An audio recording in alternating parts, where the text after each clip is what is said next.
মাদ্রাসার জীবনটা বাইরে থেকে যতটা শান্ত আর পবিত্র মনে হয়, ভেতরে ততটাই কষ্টে ভরা। ভোরের আজানের আগেই ঘুম ভেঙে যায়। চোখে তখনও ঘুম লেগে থাকে, কিন্তু উঠতেই হয়। ঠান্ডা পানিতে উজু করতে গিয়ে শরীর কেঁপে ওঠে, তবুও কেউ দেখে না সেই কষ্টটা। শুধু আল্লাহর সন্তুষ্টির জন্য সব সহ্য করতে হয়। দিনের পর দিন পরিবার থেকে দূরে থাকা, এটা সবচেয়ে বড় কষ্ট।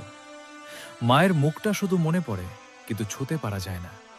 বাবার কণ্ঠ শুনতে ইচ্ছে। মাদ্রাসার জীবনটা বাইরে থেকে যতটা শান্ত আর পবিত্র মনে হয়, ভেতরে ততটাই কষ্টে ভরা। ভোরের আজানের আগেই ঘুম ভেঙে যায়। চোখে তখনও ঘুম লেগে থাকে, কিন্তু উঠতেই হয়। ঠান্ডা পানিতে উজু করতে গিয়ে শরীর কেঁপে ওঠে, তবুও কেউ দেখে না সেই কষ্টটা। শুধু আল্লাহর সন্তুষ্টির জন্য সব সহ্য করতে হয়। দিনের পর দিন পরিবার থেকে দূরে থাকা, এটা সবচেয়ে বড় কষ্ট। মায়ের মুখটা শুধু মনে পড়ে, কিন্তু ছুঁতে পারা যায় না।